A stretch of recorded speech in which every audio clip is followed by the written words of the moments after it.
Bismillahirrahmanirrahim. Bismillahirrahmanirrahim. Assalamualaikum warahmatullahi wabarakatuh.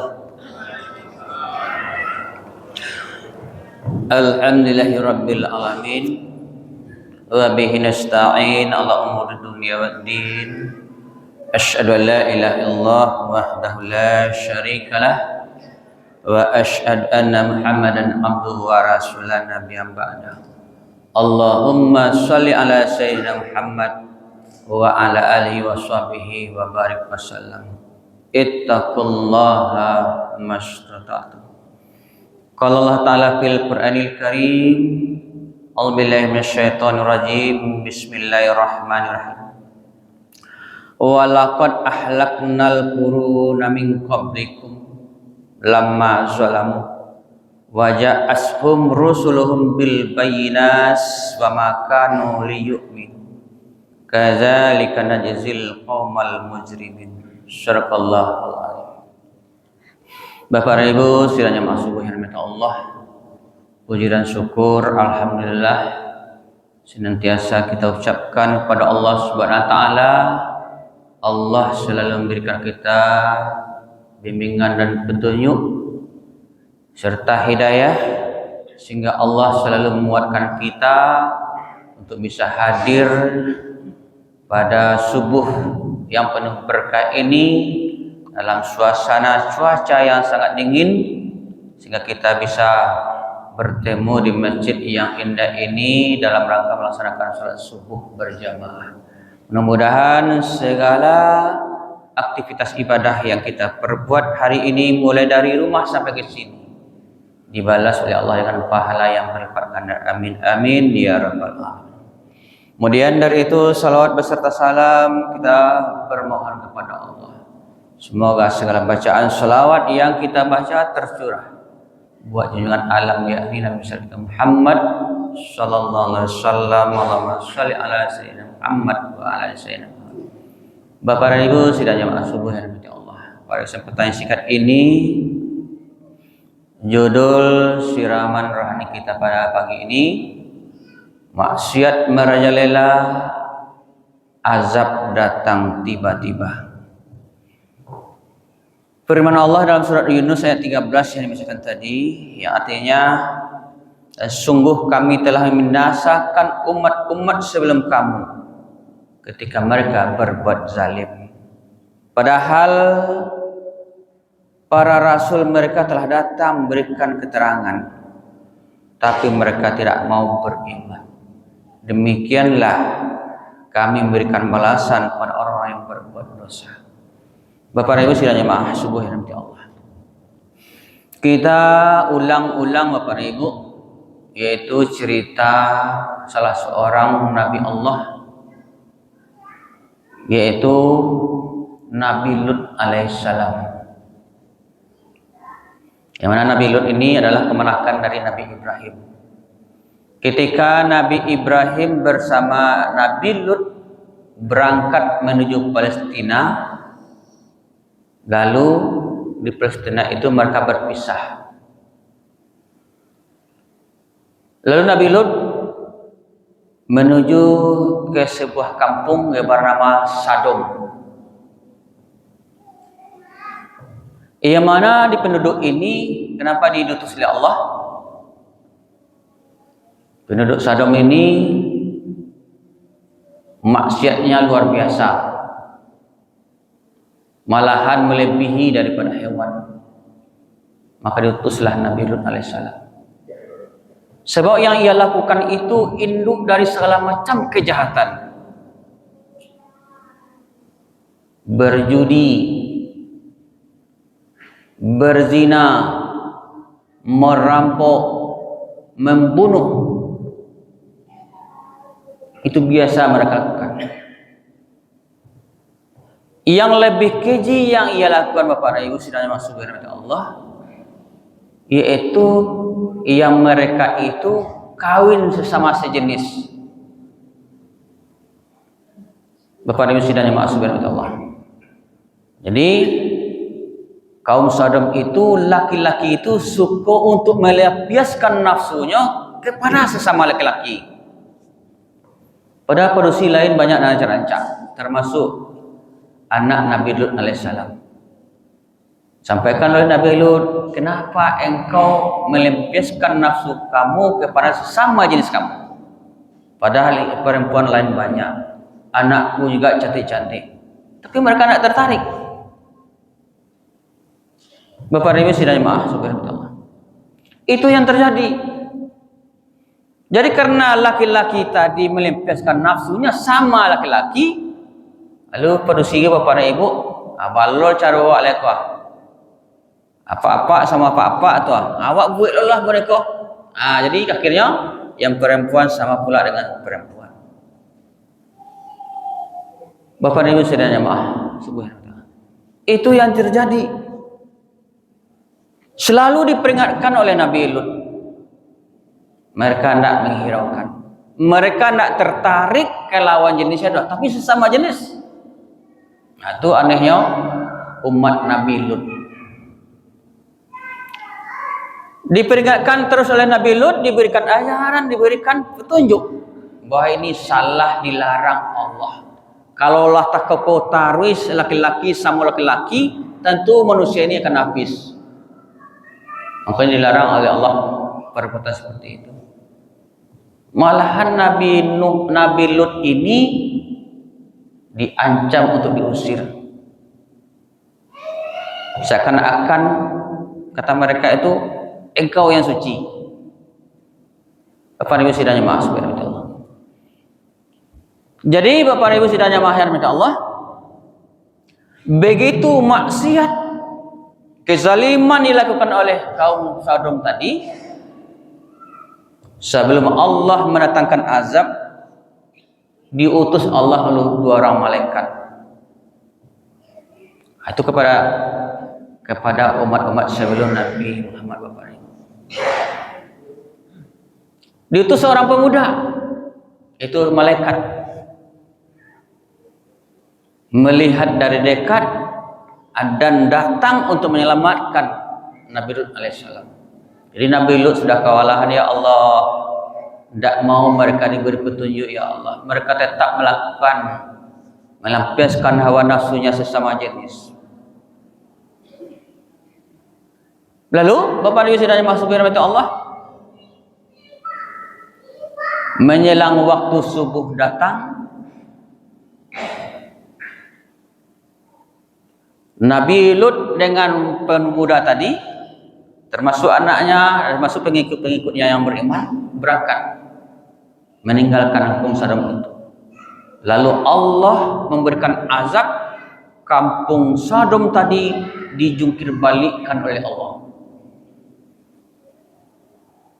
Dihujani dengan batu. Dapat kita bayangkan Bapak Ibu, kalau sempat bumi itu dijungkir balikkan, digoyang saja sudah hancur, apalagi dijungkir balikkan. Termasuk istrinya. Jadi istri Nabi Lut itu pembeking. Kalau Bapak Ibu pembeking, silakan apa-apa sama apa. Biarlah abang. Biarlah mereka. Itu hak hazi mereka. Nah, jadi istri Nabi Lut ikut dalam penjara. Jadi termasuk istri Nabi Lut juga dimusnahkan oleh Allah Subhanahu wa taala. Bapak Ibu sidang jemaah subhanallah. Ini kita lihat sekarang Bapak Ibu. Rupanya apa yang dilakukan umat Nabi Lut dulu itu terjadi sekarang. Bapak Ibu sidang jemaah subhanallah. Kita lihat Bapak Ibu, judi merajalela. Lebih canggih judi yang dilakukan hari ini Bapak Ibu. Kita lihat di sekitar kita Bapak Ibu sidang jemaah subhanallah. Mana banyak orang di surau dan masjid itu dilakadai. Kalau saat sanjo ada terjadi wirid, dilaksanakan ceramah agama, mana banyak di masjid atau di kedai, banyak di kedai. Bapak Ibu sidang jemaah subhanallah. Kenapa lagi Bapak Ibu? Membunuh itulah biasa aja orang ini Bapak Ibu. Takah membunuh ayam, ya kan? Anak membunuh orang tua, suami membunuh istri, istri membunuh suami. Seakan-akan perbuatan itu sudah biasa.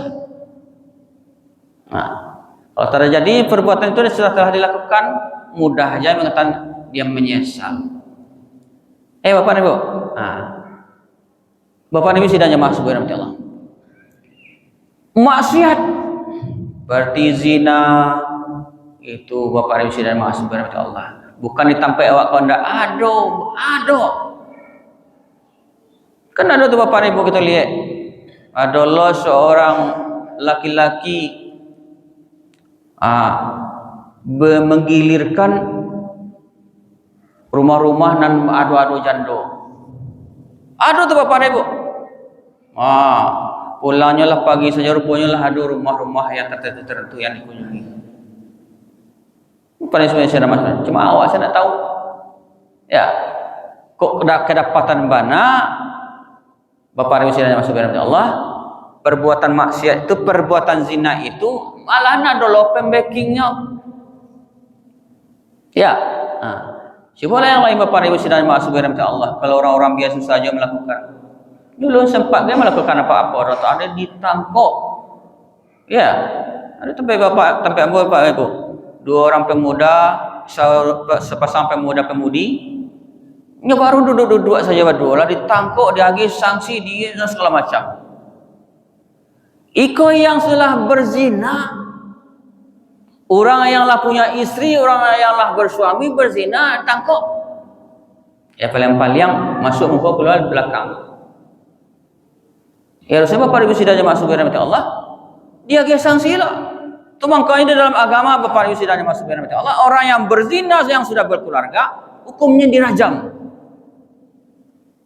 Lataannya disimpang, dikali lubang tadi simpang pungkang sampai mati. Itu hukumannya menurut Islam. Maka pokok pemerintah itu, sebab kerajuannya lah melebihi daripada hewan. Lah punya istri, itu juga kerajuannya. Bapak Ibu sidang jemaah subhanahu wa ta'ala. Jadi dia sampai awal apa yang terjadi itu adalah pembacking.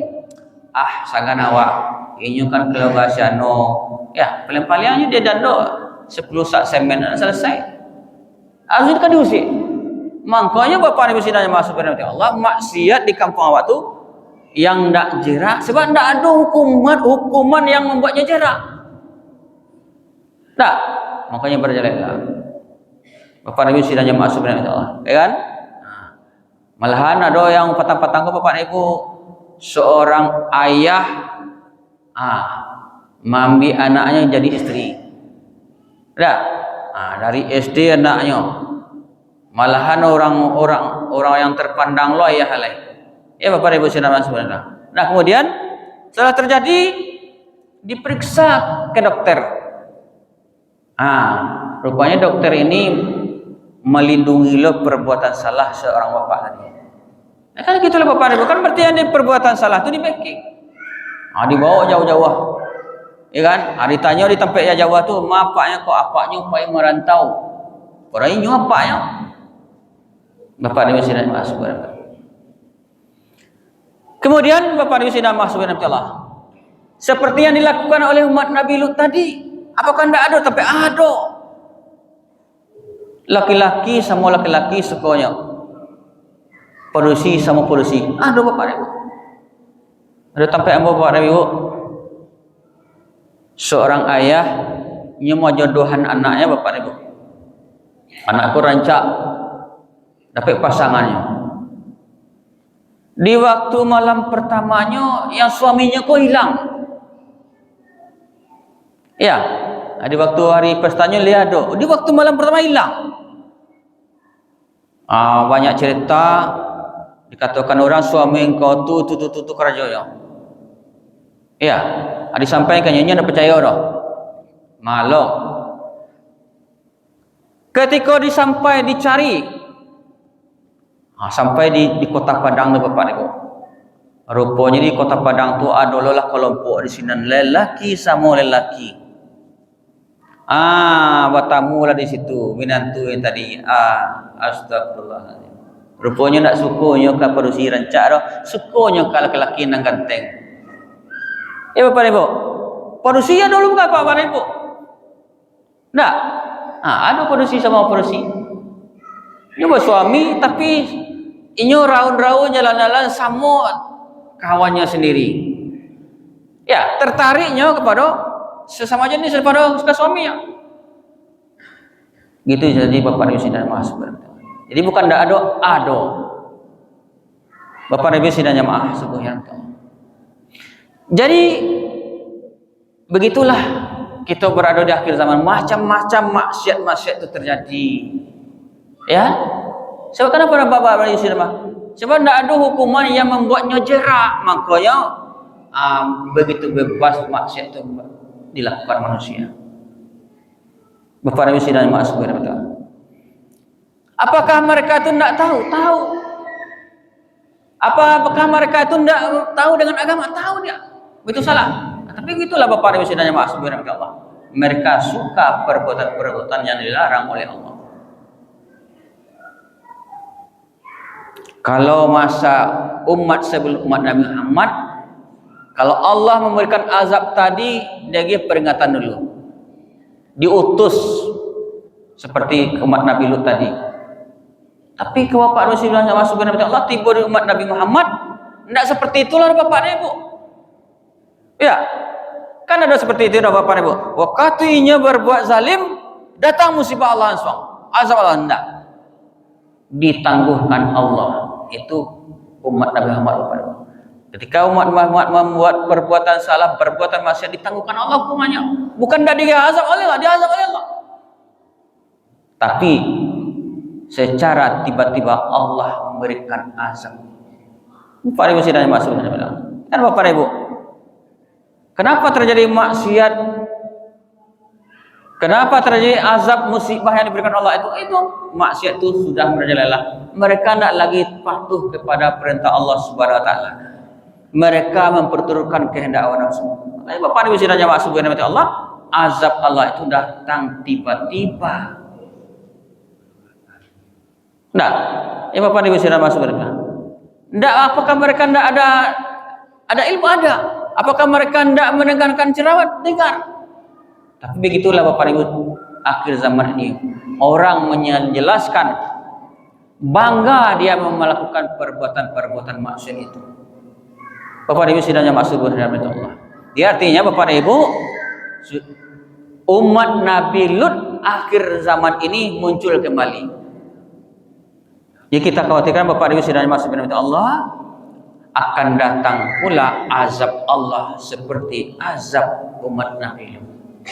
Takut kita Bapak Ibu sidang jamaah subhanahu wa ta'ala. Oleh sebab itu Bapak Ibu sidang jamaah subhanahu wa ta'ala, kita generasi sebentar lagi mungkin akan berangkat.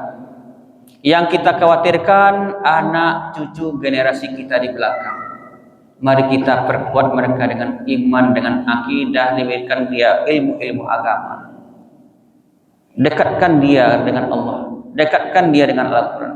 Itu salah satunya membenteng kita Bapak Ibu sidang jamaah subhanahu Allah, generasi kita supaya tidak terjerumus kepada perilaku-perilaku yang dilakukan oleh umat Nabi Lut alaihissalam itu. Kita takut Bapak Ibu. Kalau sempatlah dijungkir balikan bumi ini, hancur sehancurnya habis manusia. Tetapi Allah karena sayang kepada umat Nabi Muhammad, cuma sekelompok dimusnahkan oleh Allah. Di mana daerah yang berbuat, di situ orang yang beriman diselamatkan. Bapak Ibu sidang jamaah subhanahu wa ta'ala. Jadi kita ambil iktibar. Umat-umat sebelum umat Nabi Muhammad, saat dia melakukan kezaliman, saat dia melakukan maksiat, azab Allah datang langsung seketika. Tetapi kita masih ditangguhkan oleh Allah Subhanahu wa ta'ala. Tapi yakin azab itu pasti datang dengan tiba-tiba. Bapak Ibu sidang jamaah subhanahu wa Allah, salah jalan kita untuk selamat dari itu, dekatkan dengan Allah, kita perbuat iman dan takwa kita kepada Allah Subhanahu wa ta'ala. Perbanyak wabillahi taufiq hidayah. Assalamualaikum warahmatullahi wabarakatuh.